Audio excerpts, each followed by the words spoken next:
Hi, I'm Sarah. This is probably my 50th take because of my kids and dog, but this is my video reflection of our STEM Foundations course.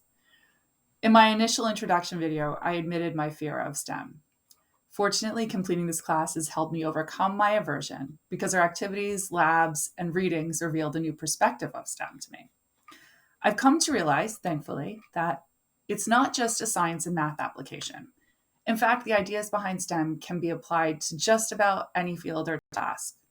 In a very succinct way, I now define STEM as applying a multi pronged approach to seeking the solution to a problem or question. This process is methodical and systematic. It involves looking at reaching an end goal from multiple angles and changing course if something isn't working. Lastly, this procedure encourages using various tools such as the internet and people, all types of people, as possible resources, analysts, co critiquers, if you will, and helpers. As a result of seeing STEM in a new light, the acronym now means something new to me. I've broken it down once again. First, the S for social emotional. Yes, I put the two together. The T for teamwork, the E for experimenting, and M for methodical. The social and emotional part is applied through understanding our students' strengths and weaknesses, utilizing various techniques to solve issues that students may have that get in the way of their success. This can range from giving students the ability to choose their assessment topics to refocusing a student that has difficulties in sustaining attention. Teamwork is seen in providing opportunities for students to work together and or utilize each other as sources of information and co-critiquers. Even when students are working on individual projects, they're more successful when they can look to each other for help. Next, experimenting is all about trying different ways to achieve a goal and figuring out what works and what doesn't work. If a path is successful, great. If not, try again. Every failure is a learning experience. Finally, being methodical requires setting up a system when setting forth to complete a task. It requires breaking down the process into steps and looking at each step from multiple angles. Once I was able to put STEM into a new perspective, I realized it wasn't quite so scary. Moreover, I was surprised to find that I was already applying STEM to many of my lessons. For example, I teach The Count of Monte Cristo. Great book if you haven't read it. For students to best understand the text, it's important that they have an awareness of the historical context, such as the French Revolution and the tug-of-war reign of Napoleon Bonaparte, as well as the social context of this time in history. Within my CLT, we created a unit that requires students to create a portfolio of different projects. The first is to write a research paper on a topic of their choice. We provide a list of options that students can choose from based on their interests. Next, they choose a creative project to display their knowledge of either the technology, social norms, settings, and characters. For this task, they're also given a list of choices. Students can choose their creative project based on their interest and their artistic skill level. Projects range from video recorded walking tours of Paris, maps of the locations to which the Count of Monte Cristo travels, board games even based on the characters and plot, and diagrams of merchant ships used during the time period. I had one made of popsicle sticks.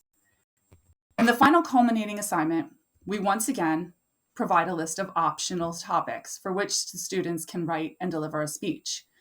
All of these parts of the portfolio are assigned at the same time, along with the due dates and rubrics for each one.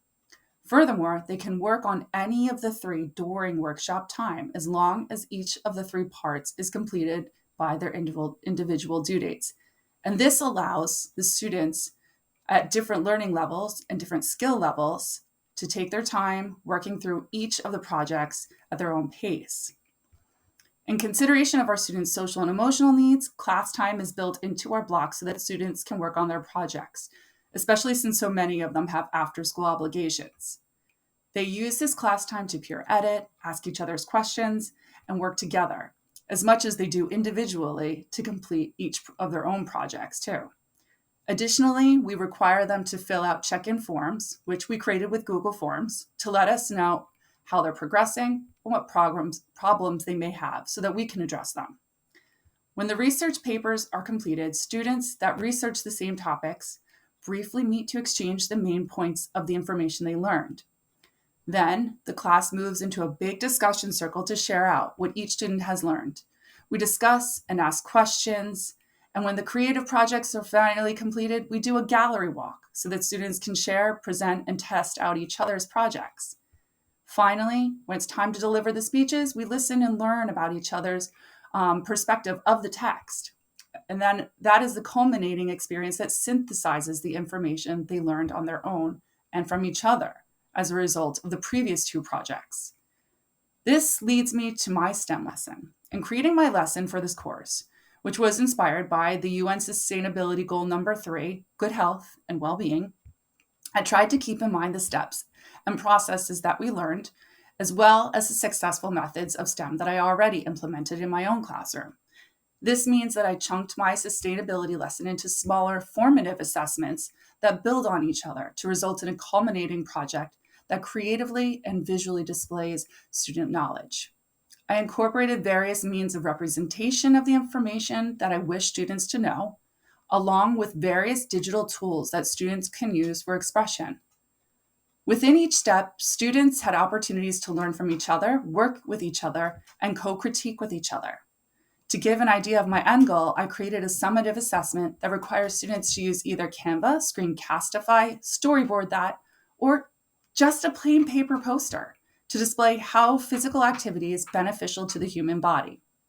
This also came with other requirements, facts and information that's to be included in the display. The process of creating the summative assessment itself is scaffolded for students by laying out each part of the process into clear steps with multiple resources, rubrics, checklists, and reminders, all of which is housed in an organized Google site, which, if I was using this in my actual classroom, would be easily accessible for all of my students. My goal was to make a lesson that was clear, engaging, and met the needs of all students, no matter what their skill level. Overall, I learned that the STEM process is a foundation for UDL, and it promotes the guidepost of engagement, representation, and action and expression. Furthermore, it inspires the creation of a makerspace that motivates students, like my 10-year-old son's bedroom, and you should see the Tinker Toys and Legos strewn about. It gives me anxiety just thinking about it. Moreover, utilizing STEM methods aids in an awareness of the social and emotional needs of students because it forces teachers, facilitators like us, to be more cognizant of various learning abilities and skill levels when creating lessons, which for me, as a parent of a child on the autism spectrum that has ADHD and needs multiple means of engagement, consideration of his difficulty to keep focused, frustration in moving past approaches that don't work, and seeing alternative avenues, and slower processing skills that more effectively work with a clear step-by-step direction. It's very appreciated. I've come to look at the STEM process in a new light. This course has taught me that when creating a lesson, I must evaluate each part for how purposeful it is. Skills need to be built upon in order to reach the big picture moment. You can't move from point A to point D without going through points B and C first.